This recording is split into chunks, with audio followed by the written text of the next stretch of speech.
O convidado de hoje é o Felipe Ferreira. A gente se conheceu no mestrado e no doutorado na FEA USP. Nós dois éramos os únicos alienígenas de terno e gravata. Isso, obviamente, foi pré-pandemia, quando a gente ainda usava terno e gravata. E ele trabalhava nessa época Com Dinheiro. Ele saiu, ficou um tempo na Metal Frio, num projeto super bacana, mas logo ele volta para Com Dinheiro no contexto de uma venda para a Neológica, aonde ele foi ser um dos colaboradores, parte do pós-aquisição. E hoje ele está à frente da Valor Pro. E conheçam então Felipe Ferreira. Bom dia, Felipe Ferreira, como é que você está? Bom dia, José Roberto Ciprato Júnior. É um grande prazer estar aqui com você. Eu fiz questão de vir de terno em homenagem às nossas aulas e aos olhares estranhos que a gente recebia. Eu lembro do meu pai.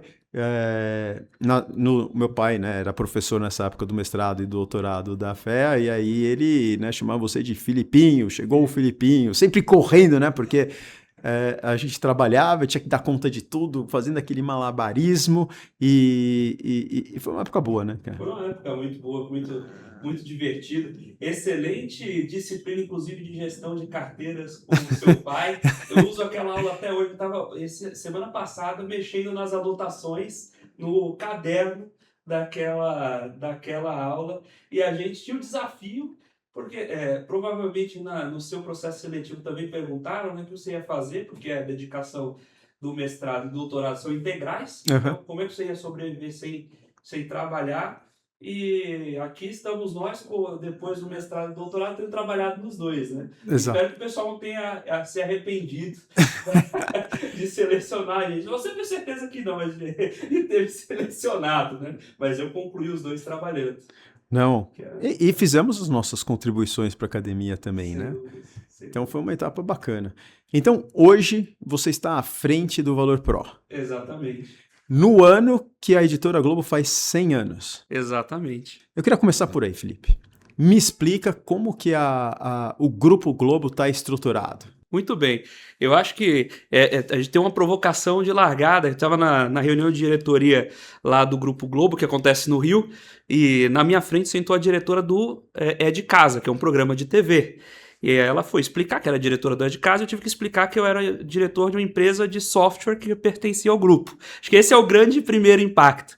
Como funciona o Grupo Globo, né? Somos divididos em 3 grandes companhias, uma responsável essencialmente pela parte de TV, né, que é dirigida pelo Paulo Marinho, a parte de Globo Ventures, que são as participações em empresas comandadas especialmente pelo José Roberto Marinho, né, ou pelo Roberto Marinho Neto.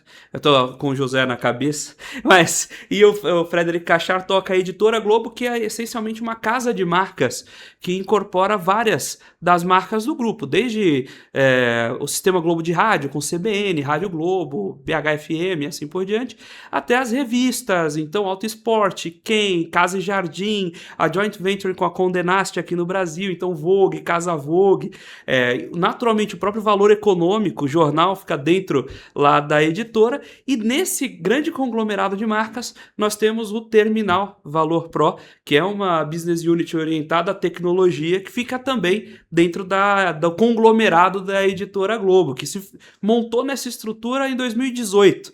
Né? Ela é a empresa do grupo que de fato tem 100 anos, né? A TV veio depois, né, a estrutura mais antiga da editora, e curiosamente é que tem essa business unit mais, digamos assim, diferente de construir softwares e terminais para o mercado que eu diria que é um dos mais dinâmicos da nossa economia, especialmente aqui no Brasil, que é o mercado financeiro. A gente acaba tendo esse trade-off, mas essa dissonância, até eu diria, mas a gente tem um grupo muito forte na coordenação dessas marcas. E que eu acabei começando lá, comecei em julho agora de 2025 a olhar esse desafio com os outros olhos e aprender a inovar num grupo de 100 anos. Né? E como é que é trabalhar no bebê do grupo, né? Porque essa é a iniciativa mais jovem, talvez, do da editora? A gente tem iniciativas paralelas, então, por exemplo, a parte de digital é relativamente jovem também, a parte de a diretoria de eventos, né, que coloca, por exemplo, Rio Gastronomia, SP Gastronomia de pé, é uma business unit um pouco mais jovem do que os business de revistas, mas eu posso dizer que a Valor Pro como business unit, olhando especialmente para seção de dados via API, etc. E tal, ela ainda está nascendo. Ela surge em 2012 com o terminal, mas o formato que ela tem hoje, ela está em construção nesse momento. Então, de fato, dá para chamar de bebê do grupo. Ah, que legal. E como é que é estar à frente do bebê do grupo, num grupo que é tão longevo, né? Que tem 100 anos de tradição e tem um conflito aqui de estratégia, de percepção, de condução? Não, eu brinco com a turma lá, que nós falamos em línguas diferentes, e eu tenho um esforço pessoal de traduzir o que eu tô vendo para a linguagem do que é a companhia.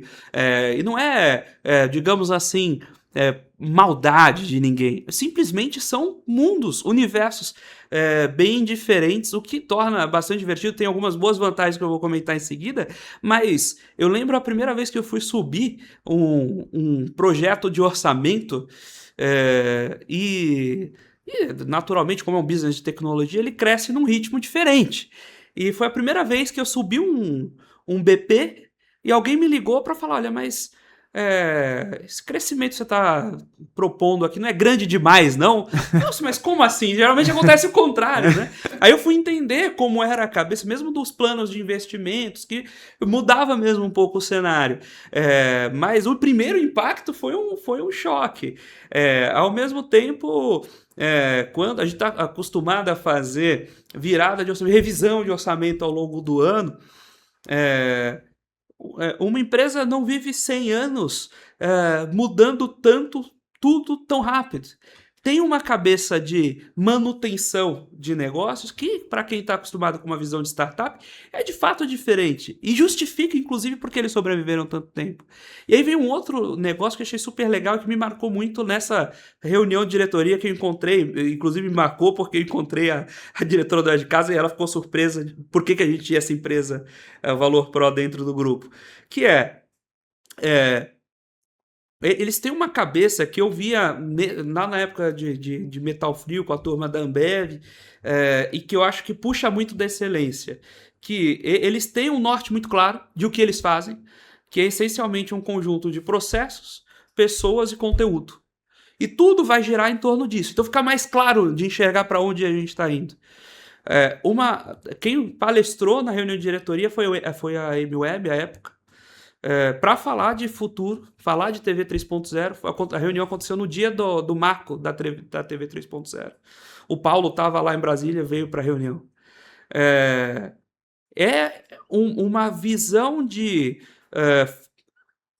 lugar no mundo muito claro e de continuidade, de perenidade que a gente, nas empresas mais jovens, muitas vezes não está acostumado a ter. Então, eu vou continuar mantendo meu padrão de excelência e eu vou usar as estruturas que eu tenho para continuar estando sempre na vanguarda. Então, olhar todos os negócios, quando eles começam. Se eu perdi um bonde, como é que eu vou passar todo mundo e tomar a frente de novo? Quando a gente olha a própria editora Globo, a gente vê um ciclo em que a mídia, mesmo a mídia sempre se baseou muito na publicidade, mas a publicidade hoje ela não é mais impressa, ela foi para o digital. Mas a publicidade no digital, você deve imaginar quanto hoje você gasta de digital e quanto você gastava há 5 anos ou há 10 anos, você vai ver que não é um crescimento tão expressivo. Você não muda... não é que foi uma mudança de paradigma e o digital consumiu todo o recurso de publicidade. Então, para onde foi essa publicidade, especialmente pós-pandemia? Para o presencial. Então abre-se uma vertente de venda de evento, você está recorrentemente puxando a vanguarda e sendo humilde o suficiente para olhar para o lado, ver com quem você vai aprender e, de novo, puxando a trilha para, se você não é primeiro hoje, como você vai passar todo mundo. Essa ambição humilde constrói uma máquina de puxar novos negócios sempre com muita excelência. E isso a gente acaba olhando para todas as empresas do grupo. Cada uma a seu jeito, cada uma na sua velocidade. Eu não vou exigir, por exemplo, que a turma de redação do Valor Impresso esteja a mesma pilha que a gente tem no Valor Pro, que eu tenho que entregar. Eu entrego o projeto, eu entrego versões novas todo mês. Isso é um ritmo que você não vai mudar o layout do jornal todo mês. Eu preciso também aprender a entender os jogos diferentes. Mas o mindset, a cabeça original, pessoas, processos e conteúdo, e sempre buscando excelência e tá sempre na ponta de tudo, é estrutural na companhia, isso que leva todo o grupo para a manutenção desses 100 anos e a gente está aqui 100 anos depois da fundação do jornal, discutindo as outras mídias, etc e tal, mas sempre em posição de liderança em todos os mercados que está. Isso é muito característico, mas não vem da sorte, vem de uma construção. Essa é de fato, hoje e lá dentro eu consigo ver isso melhor, isso é de fato a cabeça da empresa, existe um processo para as coisas serem assim. Entendi. Então, a Editora Globo, empresa de 100 anos, construindo os próximos 100 anos, ancorada em pessoas, processo e conteúdo, mas tendo que se adaptar às novas condições do mundo. Por isso que nascem as diferentes unidades de negócio, as business units, cada uma com um direcionamento, com uma aspiração, mas sempre com excelência e buscando liderança. Exatamente. Não... Geralmente a gente pensa, até a história da GE, de ser primeiro ou segundo em todos os business que entrava, né? Lá eu nunca vi a propensão a aceitar ser segundo em nada. Então todos os business, por exemplo, no meu negócio, a gente acaba concorrendo com players diferentes. Então, a depender do recorte que eu vou me colocar, eu sou menor que a Bloomberg no mundo. e esse é o tipo de discussão que, se eu levar internamente, o pessoal vai ficar chateado. Vai gerar um desconforto. Vai gerar um desconforto. E o que aconteceu para a gente ter um business que a gente não é líder? Chama lá o Bloomberg, vamos conversar. Então tem realmente essa mentalidade de buscar o primeiro. E se alguém está fazendo melhor, por que a gente não está fazendo desse jeito? Recorrentemente. Então, e aí você tem um mandato de trazer um business que está se desenvolvendo há 12 anos, hein? 12 anos. E construir ele para os próximos 3 anos, 5 anos. Eu tenho minhas metas pessoais. Tá bom. Mas o que eu posso dizer, acho que isso sem muitos problemas, é que a gente tem mais por fazer nos próximos 5 anos do que nós já fizemos nos últimos 12. Entendi. É isso que a gente tem internamente construído e o que os nossos números, o nosso BP aponta. Isso é ponto de partida, não é que esse é o alvo sonho. Se eu daqui 5 anos não tiver com 2 empresas do que eu tenho hoje, provavelmente também não. A gente já vai estar olhando o business de uma outra forma. Esse é o piso. Eu preciso, no mínimo, dobrar o que já foi feito pelos próximos 5 anos. Justo, faz sentido. E então explica pro povo que está assistindo a gente agora o que é a Valor Pro hoje? E depois eu vou querer que você me explique como é que vai ser a Valor Pro daqui 5 anos. Fechado. Quando a gente olha para o que é o Valor Pro, ele surge de um mercado. Quem conhece a história, por exemplo, da própria Bloomberg, né, já que eu citei, acho que é um paralelo interessante. Surge da demanda por notícia, por conteúdo em tempo real. Então, nós já tínhamos a redação do Valor Econômico. O Valor Econômico já era o jornal de referência no Brasil para jornalismo econômico. E surge a questão de, poxa, quem está na mesa todo dia não tem como estar em Brasília, em Curitiba, aqui em São Paulo e no Rio ao mesmo tempo. Então eu preciso ter ouvidos espalhados para me trazerem um conteúdo de ponta, que não é a matéria de jornal que espera ser super bem escrita, investigativa. Não, eu preciso saber, poxa, se o Haddad está em Brasília e ele falou de um novo tributo, essa informação precisa chegar na minha mesa rápido, em tempo real. Então, dessa necessidade, o Valor criou um terminal. É um terminal instalado na máquina que transmite as notícias numa tela e cotações de mercado em tempo real. Então você consegue ficar olhando para uma tela, recebe essas notícias que vêm espalhadas pelo time de jornalismo e acompanha as cotações de mercado. Assim surge o Valor Pro. Foi dessa empresa que a gente foi construindo os pontos ao longo dos anos. Ao longo do tempo, o mercado foi mudando.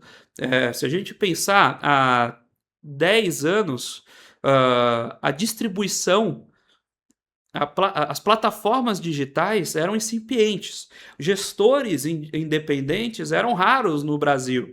O gestor independente vendia para o FOF do banco. Então ele era independente até a página 2. Ele não ia falar com o público não analisava os ativos. Uma gestora independente não comprava fundos de outra gestora independente. Existiam poucas gestoras de FOF estruturadas. As ações eram mais ou menos compradas pelo índice, a vida seguia. E mesmo análise de renda fixa, não existia renda fixa não bancária e não soberana. Você comprava o título público ou título de banco. Ao longo desses últimos 12 anos, o mercado foi mudando muito. A forma de tomar a decisão... Primeiro, você precisa tomar decisões de investimento que antes não precisava. Você precisa estudar os fundos, você precisa estudar as ações. E quando você vai estudar ações, você não vai olhar só cotações, vai olhar fundamentos. Você precisa olhar para macro. A virada do mundo... há 10 anos, a gente não discutia... a gente não ficava assistindo...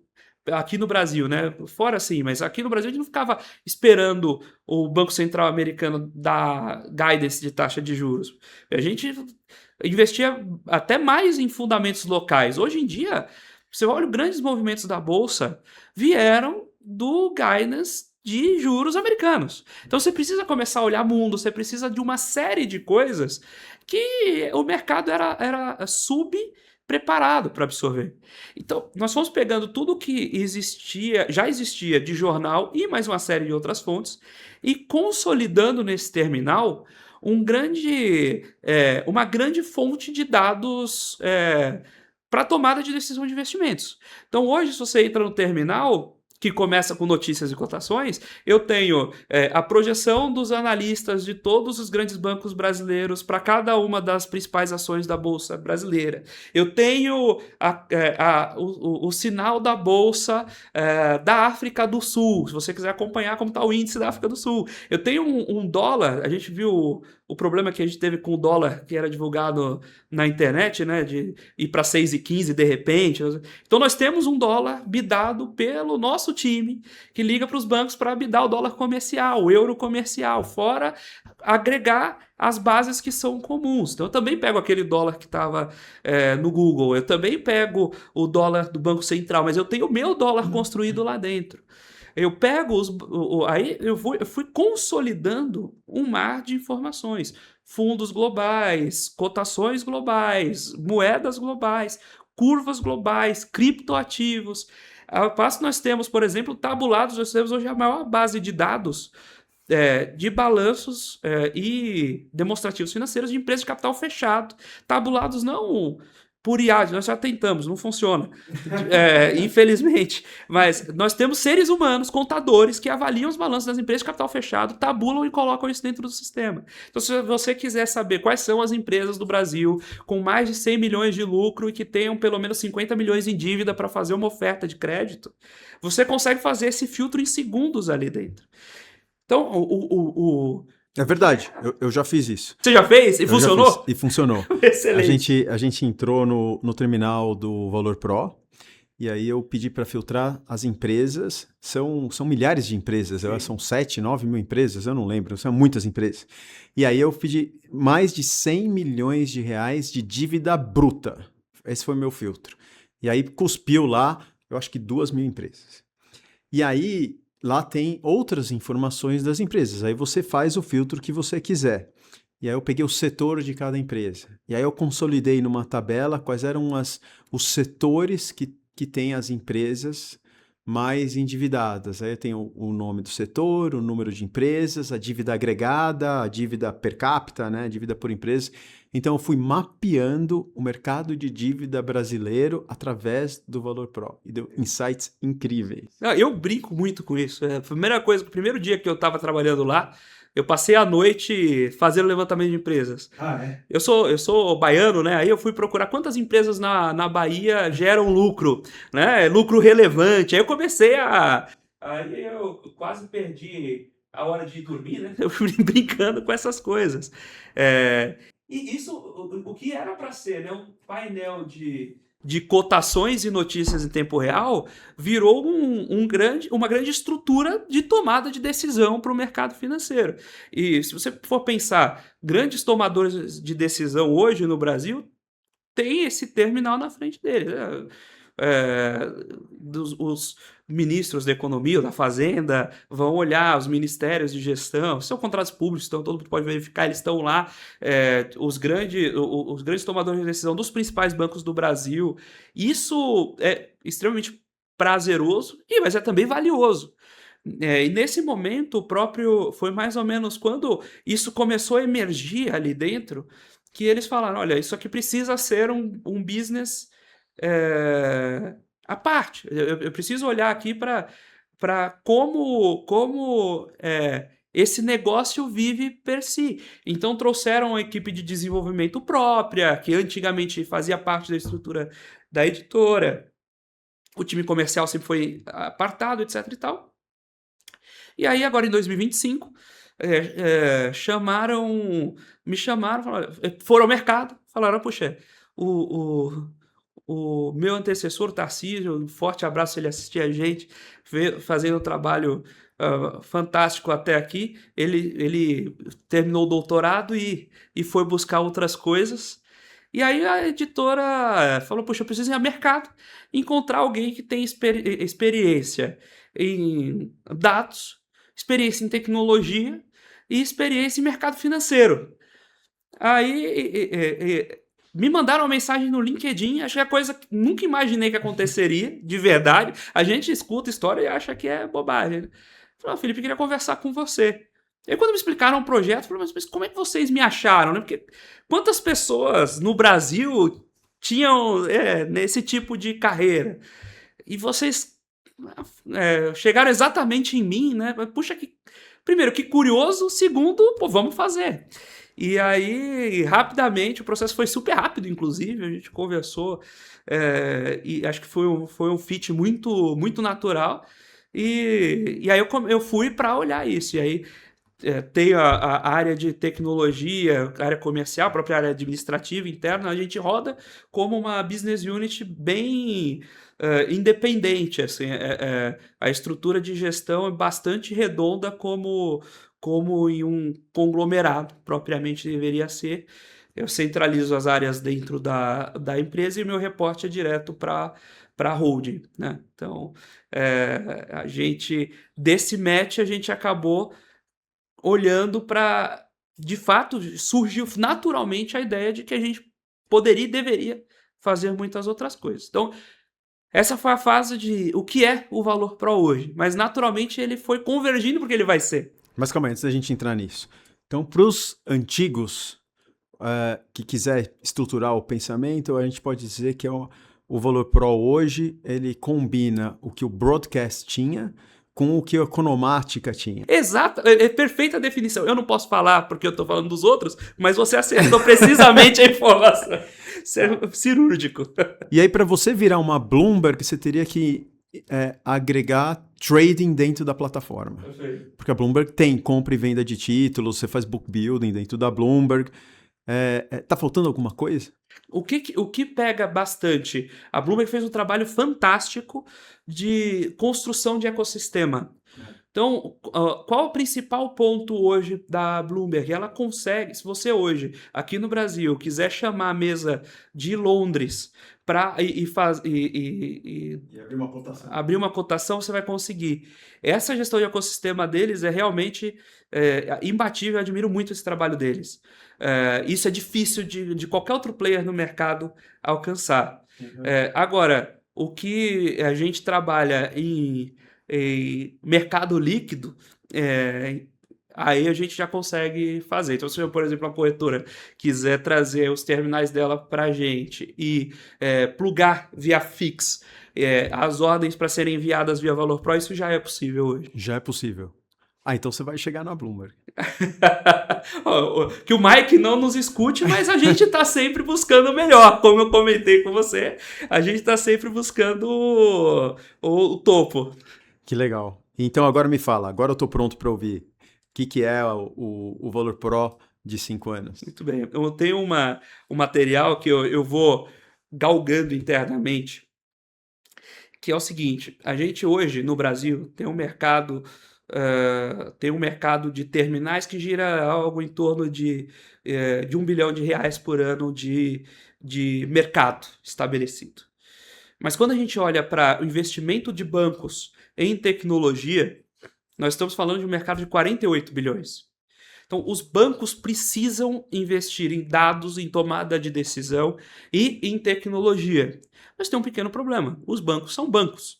Então, os bancos têm um sistema tecnológico extremamente avançado, mas eles têm prioridades ali dentro.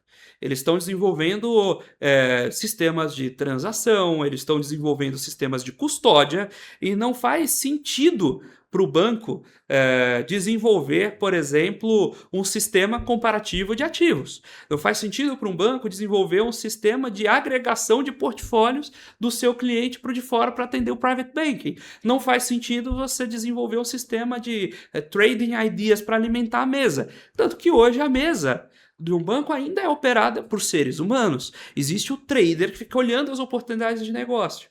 Só que se a gente for parar para pensar friamente, a gente já tem inteligência robotizada para ganhar escala e dar capilaridade dessas informações. Hoje, se você é cliente do private, seu banker vai olhar sua carteira, não digo todo dia, mas uma vez por mês, e olhar grandes oportunidades de movimentação. Se você é um cliente de varejo, nem tão varejo, você vai para um varejo premium ali, você tem de 300 mil a 5 milhões investidos. Ninguém está olhando sua carteira, sendo bem franco. Mas hoje a gente poderia ter um robô não tomando a decisão de investimento, mas passando a carteira e falar: puxa, esse cliente tem Petrobras, por que ele não olha Prio? Vamos provocar que ele olhe Prio. Não é empurrar Prio, mas provocar que ele olhe.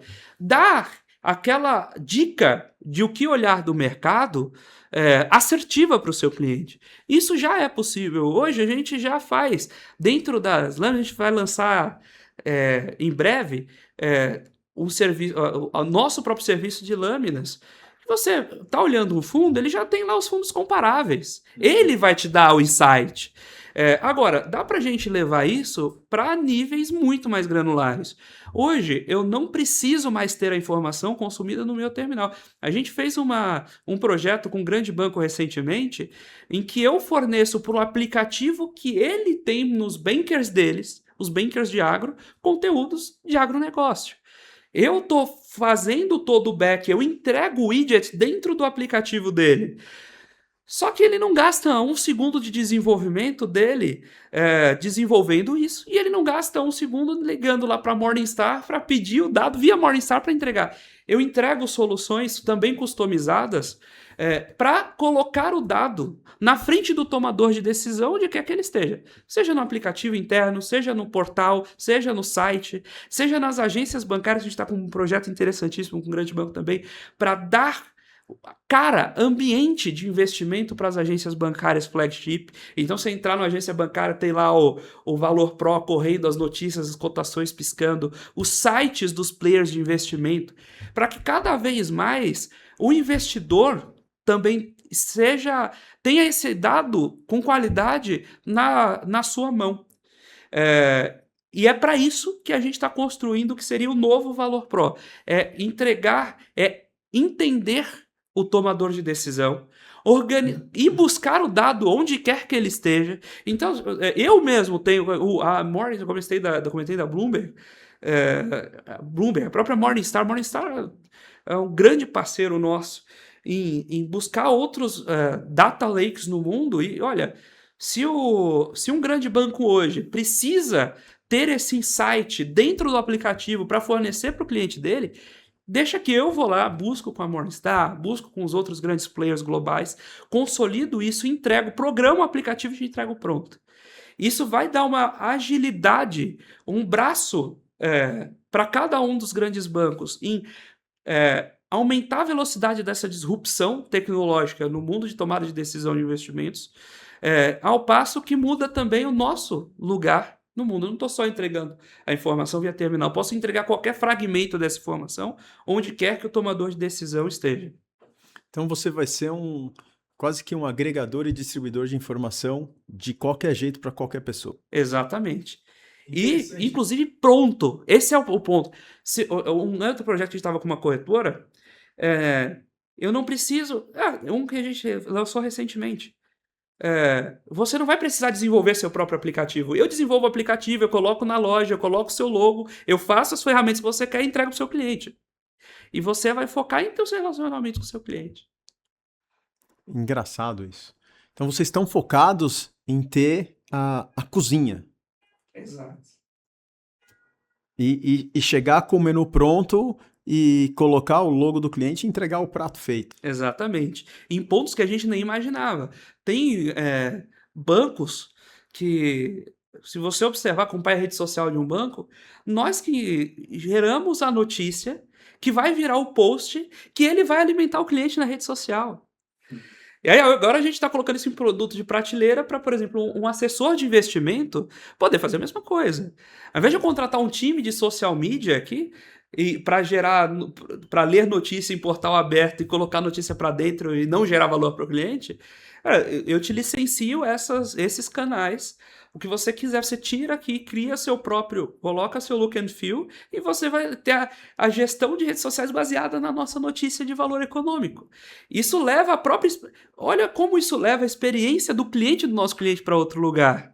E eu sempre acreditei, e você sabe bem disso, que nada melhor do que fazer negócios em que você gere muito valor para o sistema. Depois você vê como divide, pega um pedaço para você, mas se você...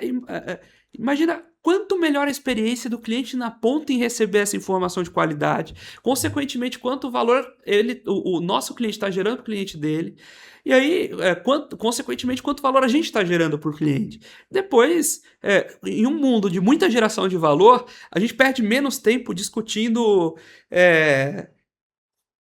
cabo de guerra de preço. A gente está focado em gerar uma massa cada vez maior de valor e cada um fica com o seu pedaço e todo mundo vai sair mais feliz do outro lado. Você enxerga o seu negócio como uma parte B2B e uma parte B2C? Muito B2B. Muito B2B. Eu estou muito concentrado em entender o que o meu tomador de decisão precisa saber e precisa ter na mão. Então, vou aproveitar para dar um spoiler também aqui. Uma dor que o mercado tinha é Twitter faz preço. Meu banker não fica no Twitter. Concorda? Então como é que eu vou fazer o meu banker tá com a notícia, com o tweet do político XPTO que tá na eleição e fazendo o preço na tela? Então nós fomos lá, puxamos com a Meta, a API, agora posso falar em primeira mão, a gente não colocou em nenhum canal público, só os clientes beta estavam testando, a gente tem o Twitter na tela do Valor Pro. Então, É exatamente esse é o ponto. Meu maior foco é entender o que esse tomador de decisão precisa e modelar os produtos para ele. Agora, eu também enxergo um business B2B2C. Por quê? Nesse anseio de entender o que o meu tomador de decisão precisa, de novo, ele também tem um cliente. Então, uma coisa que a gente tem sentido muito, o escritório de assessoria de investimento, o consultor, ele precisa de canais de gerar valor para o cliente dele. Pela minha tese de doutorado, o que era o canal de gerar valor que ele tinha? Ficar ligando para o cliente oferecendo o produto. Você faz com que o camarada gire e compre beta. Modelo ruim de gerar valor. Então, poxa, vamos criar um canal de conteúdo em que o assessor de investimento coloca uma morning call todo dia de manhã? Vamos. Quanto isso vai ter de audiência? Pouco. Porque o cliente só vai entrar de manhã, assistir a morning call e perder o contato com a assessoria. Então, poxa, e se a gente coloca a morning call dentro de um mini terminal de valor próprio, você entrega para o seu cliente uma versão ultra compacta, mas que ele vai assistir a morning call e vai acompanhar seus conteúdos ao longo do dia. Ele vai deixar no computador dele aberto uma aba ali com o valor pro mais sua assessoria, em que você vai ter contato o dia inteiro com o cliente. Então, eu entender como o meu cliente gera valor para o cliente dele, que é o modelo B2B2C, me ajuda a poder construir mais valor para o meu cliente intermediário. Então, eu acho que é um business, mais do que B2B, B2C, é um business B2B, com uma perninha de B2B2C para justamente ajudar meu cliente a gerar valor. Que louco. E a produção de conteúdo, assim, eu quero informações primárias. Porque uma parte é produzido como na Morningstar, você replica, você distribui. E como é a geração de informações primárias? Como você falou do dólar. Isso é um foco de vocês? Sem dúvidas. Mas é seu ou é do valor? Nós temos um grupo dentro da estrutura da editora chamado Valor Data, em que há a curadoria desses pontos. Então, essa informação, pensando em estrutura, ela responde para redação de jornal, mas a distribuição dela é via Valor Pro. Então, o próprio jornalista, se ele quiser usar essa informação para estudos internos, ele usa via Valor Pro. Tá, Eles entendi. não respondem, ele não está no meu PNL, Uhum. mas ela é uma área estrutural dentro de Valor Pro. Então, se a gente for considerar essa questão de dados primários, é interessante. Hoje, eu recebo justamente preços-alvos e projeções de múltiplo de todos os principais bancos do Brasil. Isso é informação primária, que eu estou colhendo com os bancos. Tabular os dados de empresa de capital fechado, embora elas sejam informações já publicadas em algum jornal, em algum lugar no Brasil... Não, você gerou eu a base de dados. gerei a base de dados. É. E aí, quando a gente olha a quantidade de primeiro, em termos de agregar dados globais, eu acho difícil a gente encontrar um outro player global que agregue tantas fontes. Uhum. Mas quando a gente olha a produção de dados primários, justamente porque a gente já conta com a contingência, com a recorrência dos jornalistas, a gente está falando de 200 jornalistas gerando matérias em tempo real todo dia. São em torno de 700 matérias por dia que piscam no Valor Pro. A gente tem uma equipe de 40 pessoas, entre analistas e contadores, que olham para os balanços e criam novas bases de dados, tanto essas quanto a de dólar, quanto a curadoria. A gente tem olhado para o próprio dado gerado aqui pela SPA de Risco Brasil. Demora um pouquinho de lançar, como você sabe, porque justamente o pessoal ficar dias olhando a série, fazendo as próprias contas, ver se bate. Então, o pessoal é muito criterioso.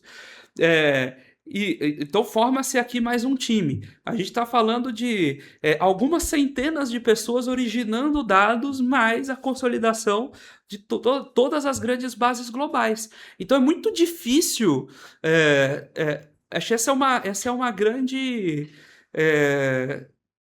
barreira de entrada nesse mercado. É muito difícil você chegar nesse ponto de consolidação de dados, de informações, começando hoje. E a gente sempre parte daqui. Então, como eu disse, esse ano ainda nós absorvemos as bases da Ambima, absorvemos algumas bases de CVM, que estamos absorvendo outras, absorvemos o Twitter. Então, se alguém começar hoje, ele tem um gap para fechar e vai demorar. E nesse tempo que ele está fechando o gap, a gente está abrindo outros. Centenas de outros. Exatamente. Sabe o que ia ser legal? A gente vai se empolgando. Com certeza. Uma vez eu fui para... eu trabalhava no Deutsche Bank em Nova York. E aí eu cobria toda a América Latina. Aí eu descobri um supermercado num país da América Central, não importa qual, que o dono era um fundo de private equity. Eu falei, não tem nada a ver esse fundo ter esse supermercado, assim, tá meio perdido. E aí eu dei um jeito, fui lá, marquei a reunião com os caras. Vocês não querem vender? Tem esse comprador, tem esse comprador, tem esse comprador, esse daqui adoraria entrar nesse mercado. E foi assim. Aí o cara chegou, ele falou, Securato, não tem a menor chance. Mas deixa eu te explicar que é para você nunca mais voltar aqui e me encher a paciência. O supermercado pra gente é o nosso termômetro do mercado. É com ele que eu vejo como é que está o poder de compra da população. É com ele que eu vejo como é que está a inflação acontecendo no mundo. Então, eles tinham um supermercado nesse mercado, que era o mercado mais relevante para eles na América Central. Então, eles estavam fora do radar, com informação ali, ó, na veia, tempo real, cara. Você vai fazer uma pesquisa de preço, você vai demorar 2 semanas coletando o preço, mais alguns dias fazendo a informação, e aí você vai publicar. Quando você tem a publicação da inflação, essa informação já tem 2, 3 semanas de trás, ela não é agora. Imagina se você conseguisse integrar uma API em uma rede de supermercado nacional. Já pensou? Você consegue fazer acompanhamento da cesta básica em tempo real. Exatamente. Tem que ligar para a turma da... Dá para fazer isso? Daria? Daria. Pessoal da TOTOS, depois a gente conversa. Daria? Isso é bem legal. Depois você precisa me liberar logo o vídeo para eu passar para o time de produtos. Tá bom. A gente abre, né? A gente fala aqui com a produtora que tá... Já pensou o índice de inflação do Valor Pro? Isso, inflação, em tempo real. Em tempo real. Incrível. Uma outra pergunta antes da gente mudar de quadro. E a molecada? E a próxima geração? Você sabe que a Sampo, com o exame, acabou de lançar uma graduação. Então a gente está muito focado na próxima geração. Inclusive eles têm um programa que chama Next Gen, de Next Generation. Você tem alguma coisa para a próxima geração? Semana passada, antes de vir gravar aqui, eu dei uma aula pro programa de trainee do Valor Econômico, de jornalismo econômico. Então, eles têm montado esse programa para preparar as próximas gerações de jornalismo econômico, e agora eles já são preparados com o Valor Pro. Mas isso aí não é o público que vai ler as notícias, você está preparando que vai produzir essas informações. O que a gente está defendendo? Que a gente cria um programa de trainee em tecnologia para mercado financeiro, também em parceria lá com a editora e outros players de mercado. Entendi. Então, isso deve surgir em breve. É uma conversa que eu queria ter com você antes da gravação, não deu tempo, mas eu vou voltar nesse assunto com você. É uma coisa que a gente tem preparado justamente para preparar quem está consumindo essa informação e estar perto desse time, desse grupo. Tá, o único jornal que eu conheço direcionado para o público infantil e adolescentes é a Magia de Ler, né? Eles têm aquele jornal que chama o Joca, e o Tino Econômico, que ele tem o formato do The Times. Então fica a dica aí para quem se interessa, quer colocar o filho ou a filha para se envolver com notícias econômicas. É óbvio que é tudo escrito com uma didática diferente, com um contexto diferente, tem muita gamificação, mas eles têm um jornal publicado mensalmente, digital e impresso, tem lá o jornalzinho, que eu acho muito legal. Muito bacana, né? Excelente iniciativa. Então, vou começar a olhar de perto também. Vai, dá uma olhada. Com certeza. Boa. Vamos pro próximo quadro? Vamos lá. Em alguns segundos, a gente vai falar um pouco sobre carreira. Se esse é um assunto que te interessa e você ainda não decidiu o que você quer fazer no mercado financeiro, leia De Cabeça no Mercado Financeiro, 6 passos para se tornar um banker. São 2 metades. A primeira vai te ajudar a escolher a sua carreira, passar nos processos seletivos. A segunda metade vai te ajudar a entender cada uma das diferentes opções de carreiras no mercado financeiro. Vale a pena você consultar. Esse livro vai te ajudar bastante. Felipe, queria falar agora de carreira. Bora! O que significa um jovem começar a carreira numa empresa menor, começar a carreira numa startup, em vez de começar num lugar mais estruturado? Eu fui do Smart, né? E aí a gente sempre foi muito próximo ao pessoal do antigo Garantia. E uma coisa que o Lehman sempre falava, que se ele começasse a carreira dele hoje, ele começaria no startup. E eu acho que tem muito de perfil. Tem gente que precisa de um ambiente mais estruturado para se desenvolver. Mas começar numa empresa pequena te dá a exposição ao risco que você vai demorar muito para ter numa empresa grande. Não é difícil que um estagiário de startup tenha equipe, tenha que tomar decisão, defender orçamento, que é uma coisa que numa empresa grande você vai começar a ter em fase de coordenação. A gente está falando de você passar por estagiário, analista júnior, pleno, sênior, coordenação, num pace razoável. A gente está falando de 10 anos de carreira. E na startup, quando eu entrei com dinheiro, eu fui fazer a entrevista no dia 12 de dezembro de 2013.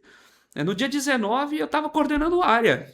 Eu rodava servidor, alimentava o dado, eu era o dono de uma área com 4 horas de empresa. Eu lembro que com 19 anos na Com Dinheiro, eu tinha um projeto com um banco grande, um diretor de banco grande, cheguei na sala, coloquei minha pastinha. Lembra aquela pasta estilo 007? Sim, sim. Pastinha. Aí pegava o notebook, abria os papéis, o flyer. Aí o diretor do banco falou, não, quando seu pai chegar, a gente começa. Eu falei, não, meu pai não vai chegar, é comigo mesmo, pode sentar e a gente vai fazer. E foi um projeto que captou, na época, coisa de 3, 4 bi para asset do banco. Mais precisamente para a seguradora do banco na época. Caramba! É um tipo de exposição que você nunca vai ter numa grande empresa. Você demora muito nessa fase da vida. Você demora muito para ter esse tipo de exposição. Exposição a risco te ensina a tomar decisões em ambientes não controlados, que você não tem e nunca vai ter acesso a todos os dados. Quando a gente é treinado primeiro num ambiente que você precisa ter todos os dados na mão para reportar a decisão, você nem trabalha com a incerteza e nem tem a ônus de fato da decisão, você vai te criando num espaço um tanto medroso, sabe? Aquele pai super protetor, que o filho não coloca o dedo na tomada, então ele demora a saber o que é choque. A startup é exatamente o contrário. Você é exposto ao risco, você é exposto à tomada de decisão, você coloca o dedo na tomada o tempo inteiro, e se você... geralmente seu medo não é ser demitido, é você quebrar o negócio.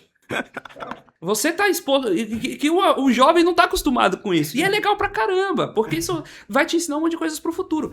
Depois, e outra coisa, que eu acho que o senso de dono na startup é diferente. Não é porque você ganha mais amor pela startup. É que se a empresa não dobrar, você não vai ser promovido, porque não existe outra cadeira. Tem o dono e o estagiário. Se você quiser ser analista, você precisa criar essa posição. Então você precisa fazer a empresa crescer para ter uma posição de analista para você galgar essa posição.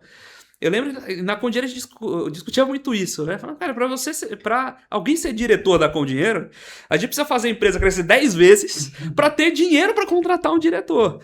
E aconteceu. E achei esse nível de exposição e essa maturidade que o jovem cria quando vai para uma empresa menor é muito bacana e é uma habilidade, é uma característica que... por N circunstâncias da nossa sociedade atual, ela tende a ser menos treinada em outras fases da vida. Então, eu acho que é um baita ganho para quem está começando sua carreira, estar numa empresa pequena, você precisa ter perfil. Precisa ter perfil. Se você gosta de ambientes estruturados, se você entra numa startup no momento da carreira, você vai bater os pinos lá. Mas tendo perfil, quer comprar risco, etc e tal, sabe aquela história de não sabendo que era impossível, foi lá e fez? Uhum. A startup é feito num ritmo meio de maluco mesmo. Você toma aquela do Steve Jobs, de vender o computador, depois ter que ir atrás de como ia entregar. Startup, você faz isso toda hora. Olha, como era o Steve Jobs, todo mundo olha a história e fala, que bonito. Isso é só mais um dia de startup. Quantas vezes a gente vendia lâmina para asset e à noite era você tabular o dado na mão para ter lâmina para mostrar no outro dia. Isso é absolutamente normal na startup e é super bacana para você treinar rápido a tomar decisões em ambiente de certeza. Acho que é um acelerador de maturidade de carreira que é sem incomparáveis numa empresa de maior porte. Entendi. Quando eu faço palestra para dar um direcionamento de carreira para o meu público universitário, eu falo muito de um binômio, que é o comercial e o técnico. Então, as pessoas têm um perfil mais comercial, eles são mais despojados, eles falam sobre vários assuntos, então tem mais abrangência, mas isso tem um custo. Com mais abrangência, você tem menos profundidade. O técnico é o contrário. O técnico, ele fala muito bem, tem muita profundidade, só que não dá para ter profundidade em tudo, então ele tem menos zonas de conhecimento, de expertise. Então é o expert, o outro é mais fluido, tá? E aí eu trago um contraponto, que é o contraponto do empreendedor, né? O empreendedor, e aí é um perfil também, né? O empreendedor, ele gosta de criar, ele gosta de fazer, de ter ideias, de explorar. E também é um traço nato, porque o empreendedor, ele, em algum momento da sua vida, já como criança mesmo, ele teve iniciativas empreendedoras. Então, a menina que fazia pulseirinha queria vender para as tias, os meninos que vendiam figurinha. Então, você tem essa característica desde pequeno em você. Então, eu acho que é fácil as pessoas se analisarem, fazer uma autoanálise e tentar ver para onde que o pêndulo vai mais direcionalmente, se é comercial ou se você é técnico, se você é empreendedor, e aí você trouxe a perna que faltava. Então, eu queria deixar registrado aqui que você contribuiu isso para mim, que é o lado estruturado. De fato, o contraponto do empreendedor é o estruturado. É alguém que precisa de uma visibilidade maior de carreira. É alguém que precisa entender o que ele faz hoje, o que ele precisa fazer amanhã para ele ser promovido. Ele precisa saber aonde ele vai estar daqui 5 anos, se ele fizer tudo direitinho dentro do banco, dentro da empresa. Então, é o contraponto do empreendedor. Eu gostei desse ponto de vista, Felipe. Muito, muito obrigado, cara. Bacana. Eu gostei do empreendedor, até vou complementar. Exatamente o ponto. Você trabalhar numa empresa pequena, numa startup, geralmente você vai ter que ter o perfil. Geralmente você tem um perfil mais de empreendedor. Ainda que você esteja trabalhando em uma estrutura que exista, você não está começando do zero, o estilo, o perfil é o mesmo. Porque você está, na verdade, você vai criar a sua área. Então, você está empreendendo, né? Eu gostei do exemplo que você deu. Você começa lá como estagiário, mas você é o estagiário e é o diretor daquilo que você está fazendo. Então, você vai ter que fazer aquilo acontecer. Você vai ter que empreender dentro da sua zona, né? Das fronteiras que te deram. Mas é uma atividade empreendedora. Sem dúvidas. Muito bem. E como é que você se prepara para ter esse papel, para você ser um estagiário de uma startup? Primeiro, tem um pedaço que, se você pensar demais, você nunca vai estar preparado. Adorei. Então, não pense, vai, mergulha de cabeça. É um pouco de loucura mesmo, de olhar assim e falar, cara, se eu tivesse pensado no auge dos meus 19 anos, naquela reunião com esse banco, eu não teria ido. Mas na época eu falei, eu tenho aqui, eu consigo fazer o produto, olhando para o lado, não vejo ninguém que poderia fazer diferente, vou lá fazer. E deu certo. Então é um pouco de tomar risco mesmo, né? Agora outra coisa, acho que e aí esse outro traço, acho que ele vale para vários ciclos da empresa. Ao mesmo tempo que você precisa ser um pouco maluco de se lançar numas coisas que talvez você se pensasse de maneira mais parcimoniosa não faria, ter a humildade de que já existe muito conhecimento criado. Então, por que não olhar para fora e estudar? A gente sabe que, da mesma forma, quando a gente chegava na academia, lá, a gente ia para aula do mestrado, é, só tinha gente de terno. A gente sabe o contrário também é verdadeiro. Muitas vezes, quando a gente está com grandes executivos muito bons no que eles fazem, eles não foram buscar bases acadêmicas da mesma forma. Entendi. O cara de terno está sozinho, então se tiver um estudante, um mestrando, um doutorando, naquele ambiente, ele vai ser o patinho feio. Exato. E eu tô acostumado a ser patinho feio, todo lugar que eu vou, eu tô fora, você entendeu?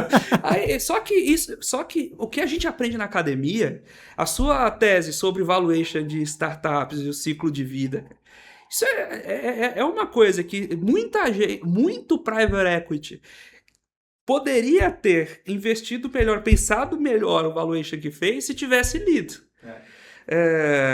E eu acho que o que eu aprendi, eu brinco com a turma, que eu lembro de coisas. O pessoal me pergunta, mas você estudou administração, você usa o que você viu lá? Eu falo, cara, eu uso todo dia. Entender que derivar igual a zero vai te colocar num ponto de inflexão, cara, todo dia eu lembro da equação e lembro disso.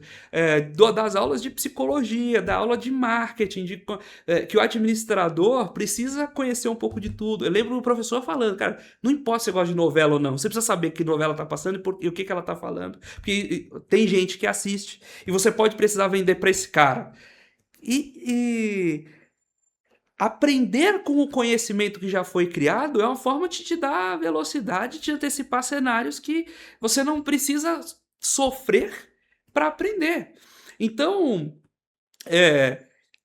uma forma que eu sempre dei muito valor ao conhecimento acadêmico. Então, um pouco de como se preparar para estar nessas posições não pensar demais, se você pensar desiste, mas também, se você não tem experiência suficiente para fechar esse gap, aprenda com quem tem.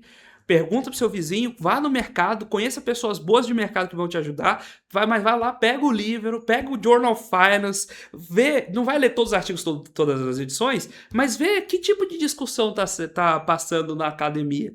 Porque agora, quando a gente está discutindo hoje no mercado, se a gente vai ter um modelo de mais consultores ou de mais AIs, eu lembro de ter lido o artigo sobre isso na Europa de 2017. Então tem 10 anos que eu tô olhando para isso, que chegou agora no mercado. Porque eu sou muito melhor que os outros? Não, porque eu tô lendo a academia também. Então com quem discute o conhecimento de vanguarda te ajuda a sair de muita coisa. Adorei.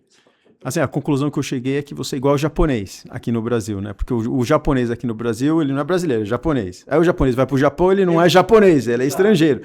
Então esse é o Felipe. No mundo acadêmico, ele é do mercado. No mundo do mercado, você é o acadêmico. Exatamente. Que situação, hein, rapaz? Vida difícil. Mas é divertido. Muito bom. Agora tem uma provocação para você. Mano. Você falou que para estar nessa posição você tem que tomar risco. Ou será, e aí é a provocação, que aquela pessoa não tem a menor noção do risco que ele está correndo? Será que não é um pouco mais de ignorância? Porque eu acho, assim, até um pouco da inexperiência, da pouca vivência, ela não tem a menor noção do que ela está fazendo, ela não tem ideia do risco que ela está correndo, e aí ela vai e faz. É o que você falou isso. Se eu soubesse, se eu tivesse uma visão melhor, talvez eu não tivesse feito o que eu fiz. Sim. Então eu acho que não é tanto uma está predisposto a correr risco, mas é um pouco de ignorância, de não saber qualificar o risco direito, e o que supera tudo isso e explica na minha cabeça é a confiança. É você ter a confiança que você vai fazer, a confiança que você consegue fazer, a confiança de que vale a pena tentar, porque talvez você consegue. E aí eu acho que a gente vai até para a discussão. A melhor teoria, as melhores teorias que eu conheço de tomada de decisão são o que a gente aprende para avaliação de investimentos. Por quê? Se você pergunta para alguém como ele toma decisão, a resposta dele vai ser viesada. E na gestão de investimentos, a gente vê como o cara de fato tomou a decisão. E aí, eu acho que o que você está falando reflete num ponto que eu olhava muito para o mercado, que o principal indicador de risco, na prática, é o drawdown. Explica o que é drawdown. Drawdown quando a gente olha a curva de evolução de um investimento, é o período que você... o principal vale, é quanto você mais perde durante um período. Entendi. Por quê? Quando a gente pega uma situação dessa, no começo, eu acho que no começo tinha muito a falta de ponderação, de não ver o risco. Ao longo do tempo, eu fui vendo quanto, até por questão de aversão ao risco, quanto tem dinheiro na mesa na tomada de risco. Então, cada vez mais foi um pouquinho mais consciente. Só que você começa a criar estratégias para ter trava da maior perda. Lá no começo, se tudo desse errado, a empresa quebrava e perderia o emprego, mas eu ia arrumar outro, né? Hoje em dia eu não posso quebrar a Editora Globo, né? É meio complicado. Acho que provavelmente eu ia ter que fugir do Brasil se isso acontecesse. Mas uma coisa que o professor José Roberto Kassai me falou na primeira aula, ele falou na aula, né, da primeira aula de contabilidade da fé, que a vida de um homem começa depois que ele tem uma casa e um carro. Porque a partir daí, aí sim você pode tomar risco. E uma coisa que é super interessante nesse ponto tomar, pela grande aversão ao risco de boa parte das pessoas, existe um prêmio de risco na maioria das decisões. Então, quando você se prepara para que esse risco não te destrua, porque se você nunca pode tomar risco que te tire do jogo. Por que a gente faz mais seguro para carro do que para celular? Se você tem o celular roubado, você pode comprar outro. Se você tem um carro roubado, você vai ficar muito triste. Então nós somos mais propensos a comprar quase que instintivamente seguro para carro e não seguro para celular. Embora roubar o celular hoje em dia é mais provável. Provável, exato. Mas você consegue mais facilmente fechar esse risco. Então, ao longo da carreira, você começa a ter na mão riscos que são muito... levam a muito mais dano. Então você precisa se proteger do drawdown de outras formas. Então você não vai... você vai ser empreendedor, depois de já ter tido uma carreira executiva, você vai investir um nível do seu patrimônio, não todo ele, né? Então, eu acho que no começo você, de fato, tem muita... falta de visão dos graves problemas, e a confiança te move, e ao longo do tempo, com a maturidade, você tem que preservar essa confiança, e para preservar essa confiança, você tem que se preparar para isso. Não é ser autoconfiante porque você acorda de manhã e olha no espelho e eles... Exato. É porque você se preparou para aquilo. Então, ao longo da vida, você vai se preparando para a confiança continuar ali, e na outra ponta, você vai se protegendo de riscos assimétricos, para garantir que o seu drawdown nunca vai te matar. E aí você começa a construir uma carreira que ela é preparada para tomar mais riscos. Entendi. Provavelmente sou das pessoas mais jovens da minha equipe hoje. Você é. E provavelmente eu sou o diretor mais jovem de lá também. E o único que não fez carreira lá. De novo, se você começar a pensar muito, eu não deveria ter aceito, né? Mas, poxa, eu me preparei de uma série de formas para isso e eu também tenho garantias de que o drawdown, se eu for maluco demais de mandar embora, eu tenho para onde ir, entendeu? Sim. Então, são essas duas jogadas. Garantir a confiança, se preparar para ter essa confiança e preparar para proteger o drawdown, ter uma proteção de que se algo acontecer, você tem como se proteger. Mas você sendo o mais novo, você também é o mais propenso a risco. Sim. E você tá na cadeira certa, né? A unidade que mais tem risco, exatamente. Tá na unidade mais inovadora, que tá na fronteira do negócio, que é a menos tradicional, que você tem que se reinventar mais vezes. Eu não sei, eu acho que se você fizesse nada, você ia aceitar também, cara. Tá certo. Você percebeu como tem poucos negros e mulheres no mercado financeiro? Nós fizemos um programa para mudar essa situação. YouWin Bank, 100% gratuito. Esse é um programa de inclusão de negros e mulheres no mercado financeiro através da educação. Informe-se ou recomende para alguém que possa aproveitar desse programa. Felipe, é nossa tradição no terceiro quadro do episódio falar sobre M&A. Aí eu queria que você falasse do M&A que você viveu. Nesse M&A você foi principal, né? Você viu o M&A acontecer e você viveu o M&A e você viveu o pós-M&A, que é a etapa que a gente chama de post-merger integration. Então, me fala, como é que foi a venda da Com Dinheiro para a Neológica? Essa foi uma história super, super legal e exemplo de vários pontos de uma jornada de M&A. Eu sempre gostei muito de M&A, né? Eu acabei não seguindo a carreira em IB por circunstâncias de vida, porque eu já gostava de colocar, de ver a empresa rodando, até por isso eu gostava de M&A, e eu acabei caindo, indo por essa via de startup, mas sempre gostei. Inclusive quando eu fui para Metal Frio foi para o projeto de IPO de uma business unit lá, que acabou não seguindo, mas eu já tinha essa vontade de olhar para M&A por dentro da companhia. Quando foi em dezembro de 19, eu tinha ido jantar com o fundador da Com Dinheiro na época, a gente mantém muito contato até hoje. Qual que é o nome dele? Rafael Pasquarelli. Professor. Professor, a gente é rodeado por professores, né? Uhum. O professor Rafael Pasquarelli, ele comentou comigo, olha, Felipe, eu entendo que em 5 anos não faça sentido mais ter a posição aqui de CEO. Eu preciso olhar outras coisas, ele queria ter mais tempo com a família dele, etc. Então eu preciso fazer um movimento. Ou eu preciso de alguém aqui para ocupar a cadeira, ou preciso vender. Eu olhei em dezembro de 19, isso é informação importante, você olha a taxa de juros da época, falei, você precisa... Obviamente, isso aqui é uma janela que vai ter poucas, ou você vende agora, ou você vai vender daqui 7 anos. E eu tô falando isso, a gente tá agora gravando em 2025. 7 anos daria 29. Então, em 29, voltem a esse vídeo. Mas, você vende agora, você vende daqui 7 anos.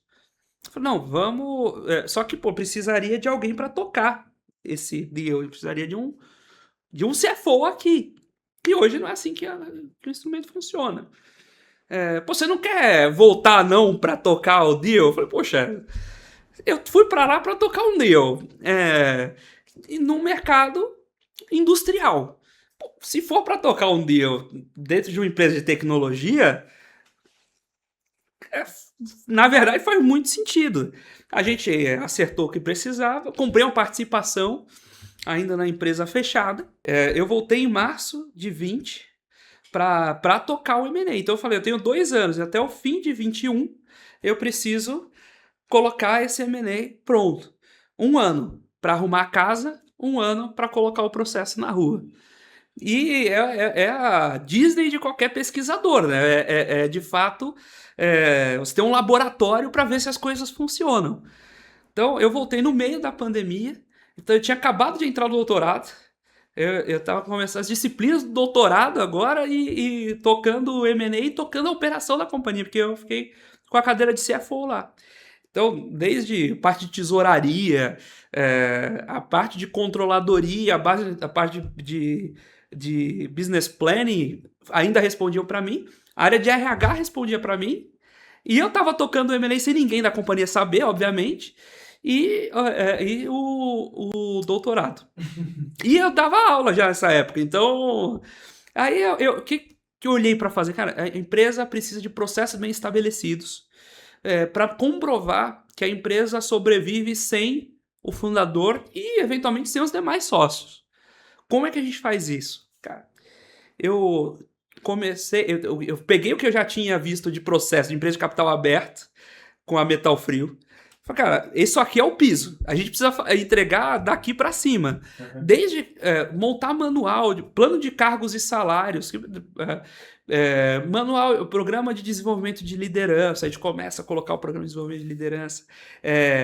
Aí, poxa, o que tem? Estado da arte de avaliação de pessoas. Não vamos olhar...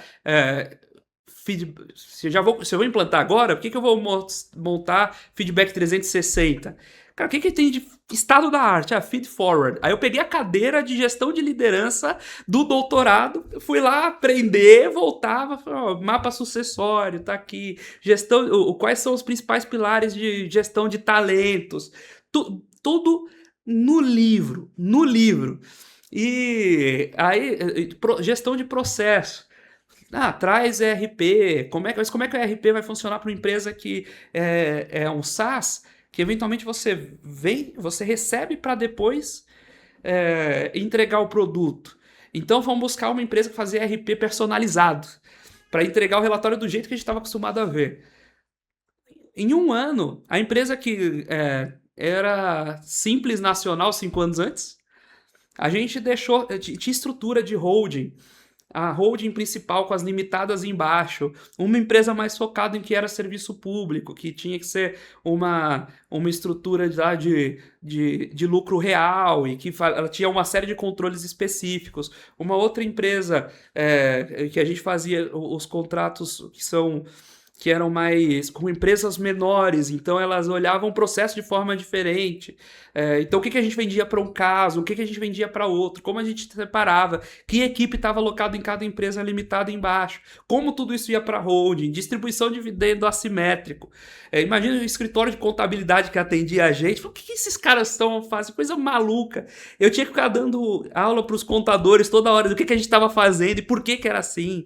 Então tinha ajuste de transação entre parte relacionada, né? Uma empresa financiava a outra devolvia, empréstimo, estrutura pela holding, etc. Assim, em um ano, era estado da arte em termos de processo para uma empresa daquele tamanho. Agora a gente está pronto para ir ao mercado. Vou ao mercado, o que acontece? Como é que você escolhe o advisor nessa hora? Você precisa caçar gente que conheça aquele mercado, empresa daquele ticket. Às vezes a gente olha o advisor de maior placa. E assim, quem está assistindo a gente que pensa em vender a sua empresa, não olhe o advisor pela maior placa. Por quê? Se você pega um bancão para tocar um deal de startup, provavelmente ele nunca vendeu uma startup desse tamanho, ele não conhece os players, não conhece o processo, nunca tocou uma empresa, viveu a vida dele inteira em IB, ele não sabe como é que é uma empresa. Você vai conversar com ele, ele vai... Então, a placa em algum ponto é importante, não dê peso demais. Ter alguém que seja reconhecido no mercado é fundamental. Ter um bancão, dependendo do tamanho da empresa do seu setor, não serve para nada. Então, buscar alguém que conheça do mercado do seu setor, do seu porte. No nosso caso, a gente até conhecia bastante a estrutura financeira, mas então o advisor tinha a função de sentar na mesa para negociar.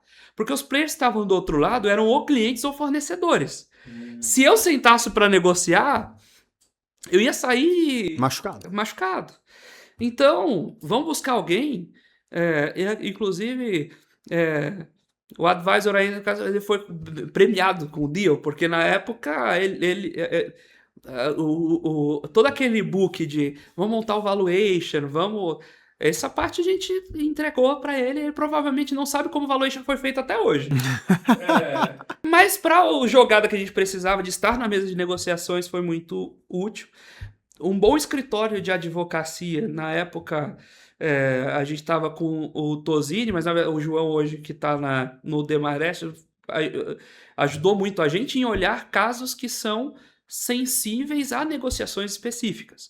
E aí, de novo, a gente foi para a mesa com a Nelogic. A Nelogic era uma empresa investida do Vulcan, do fundo lá do Paul Allen, né?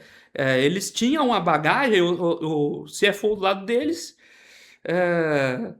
era ex-pátria, e aí do outro lado tinha eu, né? Então, de novo, vamos, beleza, mas eu garanto que eu li mais artigos acadêmicos que ele, então eu fui com o conhecimento dos outros para a mesa.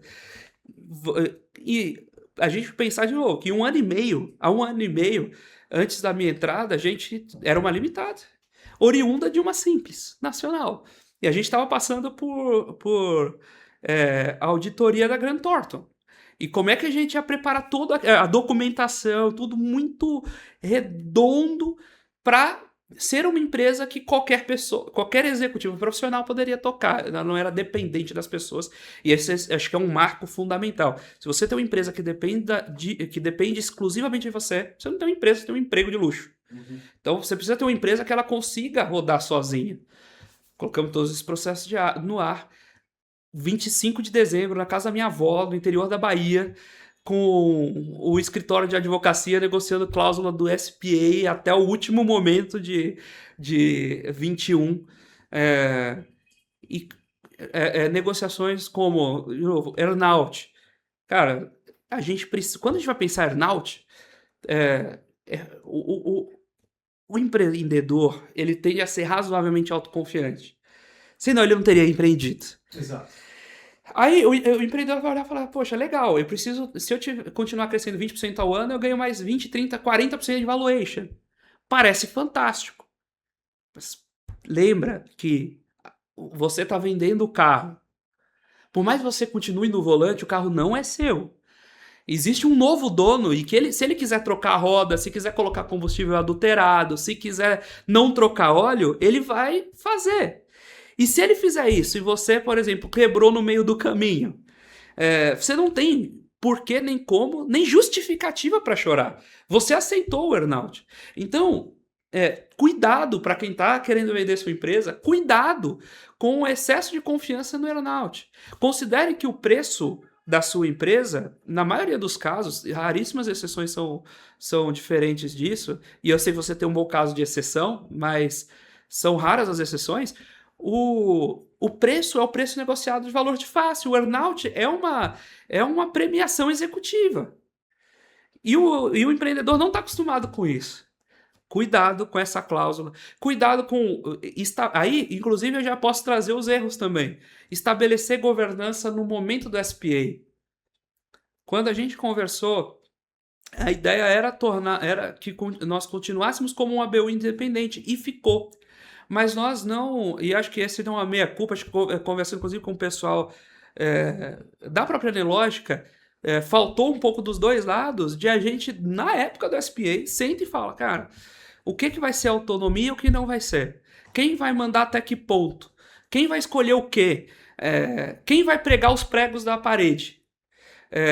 Que quando a gente fez a virada... Várias bolas a gente tinha em bolas divididas, assim, olha, legal, vamos subir o orçamento, beleza. Até que ponto a gente vai fazer, até que ponto tem que aprovar, quem aprova e quando aprova, não tem. Aí você... porque, imagina, eles nunca tinham tido uma subsidiária. Então, não é nem por maldade de ninguém, mas, poxa, e aí, quando a gente vai definir as metas do ano? Vão ser as metas do SPA. Faz sentido isso? Uma coisa é a meta da companhia, outra coisa são as travas de earnout que a gente tem combinadas no SPA. Como é que a gente vai cascatear metas? Aí entra a cultura, aí entra a método. Lembra que eu falei que eu fui fazer o estado da arte para uma empresa do nosso tamanho? Era um absurdo. E se você pensar que a Nelogica 5 anos antes era o tamanho que a gente tinha, eles também não tinham. Então, poxa, legal, cadê me passa aqui seu plano de cálculos e salários para a gente fazer o match. Eles não tinham. E a gente tinha. E como é que você empurra? Você não vai empurrar da subsidiária para a controladora. Entra, inclusive, questão de... natural. Entra uma questão de ego. Como é que... Você não vai aceitar a cultura da subsidiária. tem uma questão de, poxa, você precisa reafirmar a sua cultura como controladora. Tá certo, entendo também, tá tudo bem. Você sabe que existe esse conceito em M&A, quando o comprador ele assume a cultura da empresa comprada. Isso a gente chama de aquisição reversa. Aquisição reversa. É um reverse acquisition. Teve essa discussão aqui no Brasil quando o Santander comprou o Real, que tinha uma cultura muito forte, lembra? Mas, no fim das contas, eles colocaram a cultura do Santander, mas... Hoje é total Santander. Hoje é total Santander, mas teve muito essa discussão lá dentro. Mas o Chase, quando comprou o JP Morgan, sobreviveu o JP Morgan. JP Morgan. Não existe mais Chase. Não existe mais Chase. Então acontece. Acontece, mas é mais difícil. E depende de uma série de fatores. Bom, não aconteceu pra você, que é no final o que interessa, né? E pra gente é uma conta e tudo bem. Hoje, a empresa roda como uma BU razoavelmente apartada. Mas na época a gente poderia ter instituído, por exemplo, conselho alocado, estruturas de reporte bem definidas, que acho que a gente, como grupo, na época demorou a cravar esse modelo. E aí tem alguma dispersão de energia, que se fosse hoje eu faria um pouco diferente. E tem um ponto, eu falei de orgulho do ponto do comprador, mas tem orgulho do ponto do vendedor. Como é que você vai virar funcionário da empresa que você era dono? Existe essa dor de, poxa, a caneta não está mais 100% na minha mão. Então, mais uma dica para quem está pensando em vender a sua empresa. Pense primeiro, se a sua empresa está preparada, como eu comentei primeiro, mas se você, como fundador, está preparado para vender a sua companhia. Se você está disposto, e se você está disposto a continuar trabalhando como executivo da empresa que você era dono, você pode buscar na cláusula de troca de controle uma saída integral. Tudo bem. Tenha isso claro. Tem um deságio, e geralmente você manter o executivo tem um prêmio, mas pode ser a melhor alternativa. Se compreenda, é um exercício de autoconhecimento. Entenda se é o melhor caminho. Então, a gente teve todo o desafio de adaptação das culturas, como ensinar um business que parece ser tão parecido. Ambos vendiam plataformas tecnológicas para instituições financeiras, só que a minha instituição financeira é diferente da dele. Eles tinham 40 clientes corporativos, a gente tinha 400. Entendi. Então, como é que você explica que você não vai mandar um e-mail de cobrança para o Citibank no Brasil? O cara vai ficar chateado. Você não vai mandar para a área usuária, você vai mandar para a área de compra do ok, mas para a área usuária você não vai mandar. Você não vai colocar o seu GRC, sua área de gestão de relacionamento com o cliente, ficar cobrando o analista do JP Morgan, que não faz sentido. E isso construiu uma série de pontos. E o que a gente foi fazendo? Na estrutura, digamos, padrão nerd que a gente tinha, cara, vamos forjar o que a gente consegue fazer. Então a gente foi instituindo reunião de conselho, a gente encontra quinzenal com os ex-sócios para definir as diretrizes. Então, na reunião de report, a gente reportava as diretrizes que a gente tinha pré-combinado. A gente foi criando estruturas próprias de governança com o carro andando. Mas daria para ter feito de uma forma mais eficiente se a gente tivesse pensado nisso antes. Então, você tem que ter a cabeça de que, de novo, você pode até estar dirigindo, mas a chave não é sua mais. Então, você precisa ter esses acordos. E é difícil falar outros idiomas. Isso fatalmente acontece. E explicar... você pode falar, não, mas meu negócio aqui tem clientes muito mais sofisticados. O cara vai ficar chateado. Não é assim que funciona. Não é que eles são mais sofisticados, eles são nichados. Então, como você vai equilibrar essa costura é muito interessante, mas esse pós deveria ser uma coisa muito mais bem treinada em quem pensa em vender sua companhia. O vendedor tem que saber se ele de fato quer vender. Esse eu sei que é um trabalho que você faz muito bem aqui na SPA e que não é trivial. E aí quando eu digo que às vezes não é bom você contratar bancão para fazer o M&A, é muito por aí, porque às vezes o bancão nunca teve... Você já teve essa conversa com vários empresários, você já sabe que essa dor existe. Uhum. Às vezes o analista do bancão, o processo mais mecanizado, ele não vai beliscar essa dor. O bancão ele tem uma forma bem padronizada de trabalhar, ele tem um nicho de clientes, um tamanho de transação. O que mais me preocupa são as boutiques que trabalham com muita escala. Sim. Porque aí eles viram, assim, algumas delas, não vamos generalizar, elas viram máquina de fazer salsicha, vão empurrando o M&A e ela está correndo atrás do success fee. Então, na verdade, a preocupação de alguns assessores é fechar o deal e ponto. Ele vai trabalhar as dores do deal, as vantagens do deal, né? As ansiedades do deal para o deal fechar.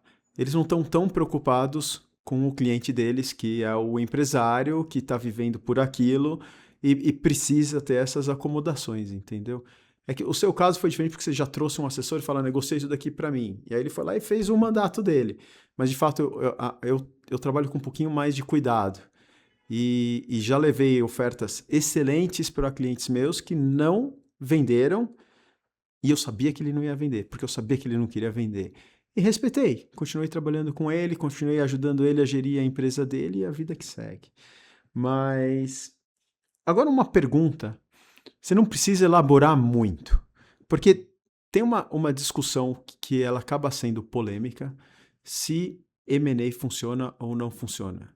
Se o M&A foi sucesso ou não foi sucesso. Eu vi artigos acadêmicos, que aí é onde tem alguma pesquisa, que falam que sim, M&A dá mais certo que errado, e eu vi muito mais artigos acadêmicos falando que M&A dá mais errado do que certo. Só que quando eu olho as transações que eu trabalhei, no meu histórico, aí você pode falar, tá bom, você teve sorte. Pode ser, efeito sorte. Deu muito mais certo do que errado. Essa transação, não do ponto de vista do vendedor, do ponto de vista do comprador, da Nelogica, você acha que foi um sucesso? Eu acho que sim. Eu acho que foi um movimento extremamente acertado da companhia à época. E eu acho que as empresas têm ciclo de vida. E a gente, como com o dinheiro, estava num ponto. Coincidiu com a questão da taxa de juros que eu comentei, mas ela estava num ponto de maturidade em que essa forçosa profissionalização da gestão precisaria vir. Uhum. E por que eu acho que foi um sucesso?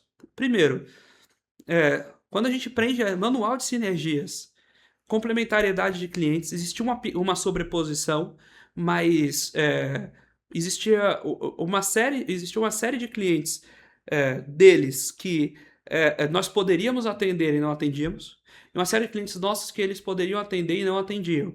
Então, primeiro ponto, a integração do mercado consumidor era fantástico. Segundo ponto que eu acho que é fundamental, eles tinham uma premissa de olhar global para o mercado financeiro, então estar em todo tipo de transação. E eles tinham uma capilaridade no mercado institucional ainda pequena. Com a vinda da Com Dinheiro, eles conseguiriam essa validação. E terceiro, e mais importante, ciclicidade de negócios. Eles tinham uma dependência muito maior do investidor pessoa física, especialmente de day trader, que é um negócio mais cíclico. E a Com Dinheiro ela tinha uma taxa de crescimento nos últimos anos um pouco menor do que do grupo, em que era um ciclo positivo para eles. Mas historicamente tinha uma taxa de crescimento muito constante. Era uma empresa muito menos cíclica. Então, para compor o portfólio fazia muito sentido. Quando eu já conversava com o Marcos antes, e era uma coisa que fatalmente de todos os players que eu olhava no mercado como possíveis adquirentes, eles seriam o player que eu mais enxergava o ganho de valor imediato. Uhum. E boa parte desse ganho ele já aconteceu. Tem ganhos que eu acredito que virão ainda. E, querendo ou não, foi comprada uma empresa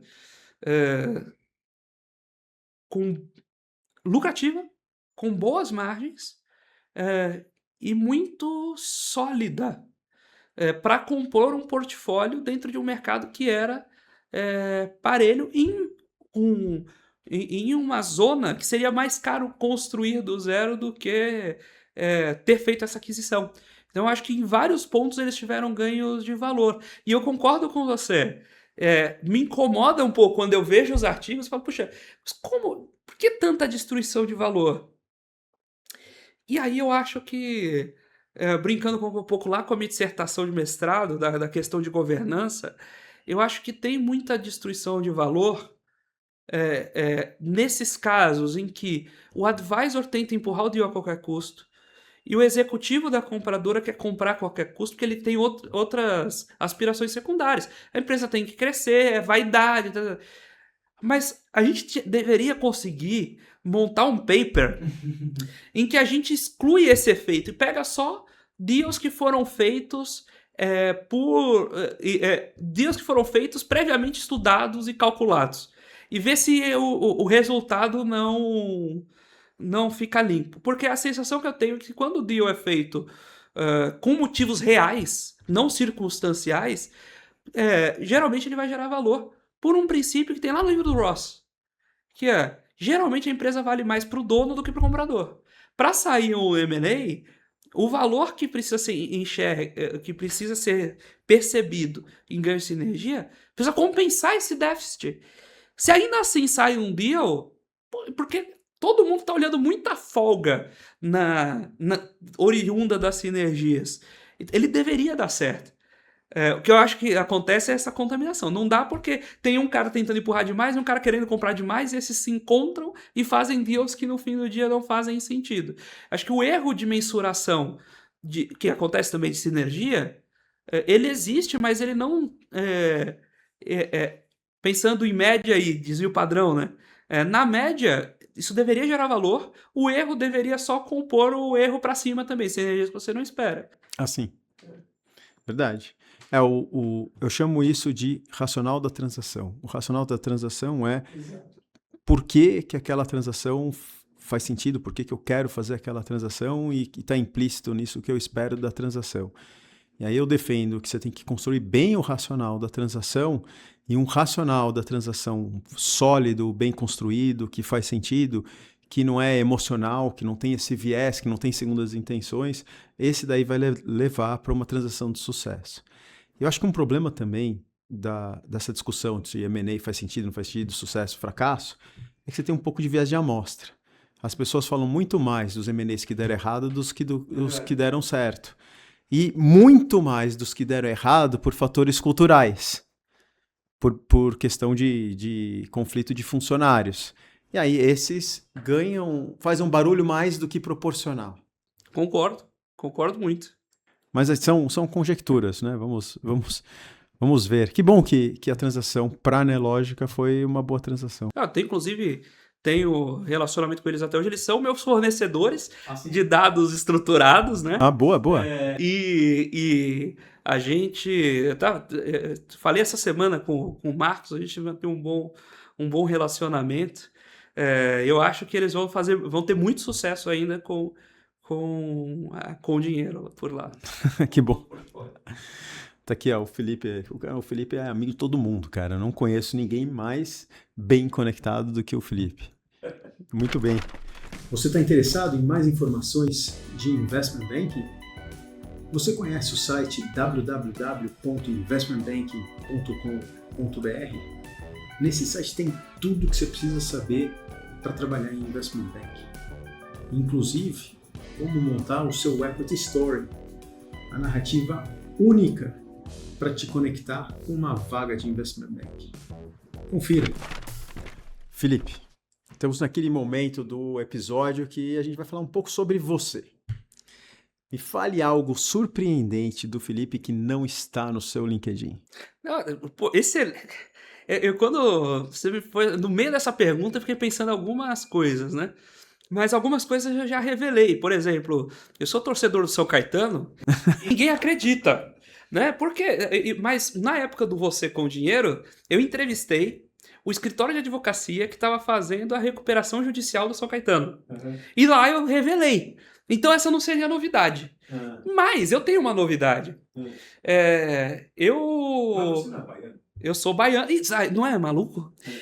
Por que eu torcia pro São Caetano? Porque na época que eu comecei a acompanhar futebol, E o São Caetano era provavelmente a quinta maior torcida aqui de São Paulo, eu já morava em São Paulo. Maior, talvez aqui maior do que a do Santos, por exemplo. E um time na final da Libertadores. Era um time normal de se torcer. Depois que ele desandou, sabe? Isso é muito curioso de como... hoje em dia é um absurdo. Quem acordaria um belo dia e falaria, eu vou torcer pro São Caetano na 4ª divisão estadual, né? Mas na época era um time normal. E eu comecei a torcer pro time e o time desandou. Teve a morte do jogador, assim por diante. Só que você não troca de time ao longo da vida. Eu já tentei torcer pra outro. Meu pai é São Paulino, aí eu ia assistir o jogo de São Paulo, me irritava. E é uma coisa incrível, porque você é torcedor do time, aí vai passar o time São Caetano e União São João pela Série A4 do Paulista na TV Cultura e eu tô lá assistindo. Assiste, acompanha e você fica irritado, você vai no estádio. Aí você xinga o juiz responde porque o estádio é vazio. Uhum. Aí o juiz fica bravo com você começa a discutir com o juiz na beira do campo. Você xinga o jogador, a mãe dele tá assistindo com você. É uma diversão à parte torcer pra um time tão pequeno. Entendi. É muito absurdo, mas as pessoas sabiam. O que as pessoas não costumam saber é que, para além da minha vida normal, eu tenho uma banda desde o ensino médio que a gente toca até hoje.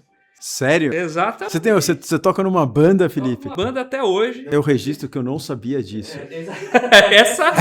Por isso que eu falei, não, eu vou achar uma surpresa que nem o Securato saiba. E o que você toca? Eu toco um pouco de guitarra, mas por que eu digo eu toco um pouco? Porque a banda é aquele quarteto tradicional. Guitarra, bateria, teclado e baixo. E, geralmente eu faço baixo e voz. Mas às vezes eu acompanho com a guitarra e a gente vai trocando, eu e o guitarrista, aí eu faço a base e ele faz o solo. Mas o que eu gosto mesmo é do vocal. Então, de fato, eu cantava, a gente fazia show em clube, o guitarrista jogava vôlei, aí festa de fim de ano do clube de vôlei, aí a gente ia tocar, era a minha grande válvula de escape quando tá tudo desmoronando. Quando eu tô estressado, eu pego o violão em casa, fico tocando e é o melhor remédio para sono que eu tenho. Aí eu vou dormir tranquilo. Que bom. E como é que chama a banda? Não, eu não vou essa aí eu vou deixar guardada. Eu só vou deixar guardada para as pessoas não procurarem a banda. Esse é o segredo. Esse vai continuar segredo. Eu te conto uns bastidores depois, porque tem um nome também, o porquê do nome da banda. Mas essa eu não vou falar pro público. Olha só, cara, a gente vai ter que trazer o Felipe aqui de novo, e aí no próximo episódio você vai ter que abrir o nome. Não, a gente vai fazer o seguinte, quando a gente fizer o churrasco, eu levo o violão. Tá bom. E a gente registra momento, só que aí vai ser carreira solo, né? Mas a gente registra o momento lá. Que animal, achei sensacional. É que eu prometi pra ele que eu vou fazer um churrasco na minha casa, vou convidá-lo, e aí eu vou ensinar como é que eu faço churrasco, né? Pra quem não sabe, tá no Tábula, tem lá um capítulo que eu tô ensinando como fazer churrasco. Eu gravei no meio da pandemia e quando eu coloquei esse episódio no ar lá no Tábula para vender, o dinheiro era 100% revertido para causas sociais. Se bobear ainda tá assim, eu não sei. Depois a gente confirma. Muito bem. Muito bom. Agora tem mais uma pergunta. Manda. Um dos nossos convidados deixou essa pergunta para você. Tá. E esse convidado ou essa convidada não sabia que seria você. Então é sempre anônimo. E ela perguntou: se você pudesse escolher qualquer profissão, sabendo que você vai mandar bem nessa profissão, qual seria essa profissão? Eu vou dar uma resposta e quebrar em alguns porquês. Quando eu entrei na faculdade de administração, eu costumava falar para a turma que provavelmente eu era o único maluco ali que fazia administração por gosto. E hoje, depois de ter passado alguns anos vivendo a administração por várias óticas diferentes, né, como empreendedor, como executivo de empresa, participando de transação, perto do mercado financeiro, atendendo o mercado financeiro, eu posso dizer que se eu tivesse, sabendo que eu seria igualmente bem sucedido financeiramente em qualquer carreira, eu teria escolhido ser um administrador. Pelo impacto na vida das pessoas, por ser capaz de resolver, direcionar os problemas. E, sobretudo, uma grande dica que eu dou para qualquer pessoa que está escolhendo sua carreira. Você não... Eu gosto de fazer muitas coisas. Como todo bom nerd, né? Você gosta de fazer muitas coisas. Eu gosto de assistir meu futebol, eu gosto de tocar violão. Mas se eu fosse músico profissional, eu ia gostar de viver minha vida em turnê, ficar ensaiando todo dia, tocando as mesmas músicas repetidamente? Provavelmente não. Eu gosto de fazer justamente porque eu não sou obrigado a fazer todos os dias. Na hora de escolher uma carreira, uma coisa fundamental, para além de fazer o que você gosta, é tolerar o que você não gosta. Porque é isso que vai te corroendo e te machucando ao longo do tempo. Então, se você está escolhendo sua carreira, se você está buscando qual vai ser sua profissão, que faculdade você vai escolher, pense muito em, se eu tiver que fazer isso todo dia pelos próximos 30 ou 40 anos, eu vou me dar bem com isso, eu vou estar feliz fazendo isso, mas no limite, eu vou aguentar fazer isso por tanto tempo? Todas as profissões têm o lado bom e o lado ruim. Se você for fazer medicina, imagina você está num plantão, você tem que escolher quem você vai atender primeiro. Para quem tem essa, digamos, vou chamar de vocação, mas nem no seu sentido estrito que as pessoas costumam usar, mas quem tem essa aptidão, ela vai olhar para isso e falar, cara, eu consigo, eu lido bem com isso. E o importante para mim é salvar aquela vida. Para mim, isso é uma grande dor. Eu não ia me sentir bem lidando com esse tipo de escolha. Agora, olhando para o mercado, olhar qual a próxima empresa que a gente vai adquirir, ou qual empresa a gente vai vender, quais são as sinergias. Poxa, cancelamos um cliente, como a gente vai tentar reverter? Poxa, alguém não está atendendo, como a gente vai tentar melhorar o time, desenvolver o time se ele não conseguir? Quem a gente vai escolher promover a cliente, né? A gente vai escolher desligar. Puxa vida... Isso eu sei que isso é dolorido para muita gente, mas essa é uma dor que eu lido bem. E eu lidaria 1 ano, 2 anos, 5 anos, 10 anos, 30 anos para fazer a carreira. A gente gasta muito tempo da vida trabalhando, então a gente precisa de um trabalho que a gente fique feliz fazendo e que a gente tolere os problemas também. Adorei. A sua resposta é muito boa. Felipe, foi um enorme prazer recebê-lo aqui. Gostei muito, tenho certeza que você gostou também, nosso público vai adorar. Tem aqui ensinamentos, ideias, maluquices para todos os lados. Cara, obrigado, foi incrível. Grande prazer. Eu fico muito feliz de ter participado, eu acompanho aqui, né? De vez em quando eu te encho o saco com alguns comentários, falando, eu vi essa frase muito boa no Diário de um Banker, mas já é um grande prazer bater esse papo com você. Acho que a gente deveria ter programas para a gente se encontrar periodicamente. Mas ter a honra de estar aqui no Diário de um Banker, na mesma cadeira que as pessoas que passaram por aqui, torna isso ainda mais especial. Muito obrigado pelo convite e espero que a turma tenha aprendido um pouquinho também com o bate-papo de hoje. Foi muito legal, obrigado.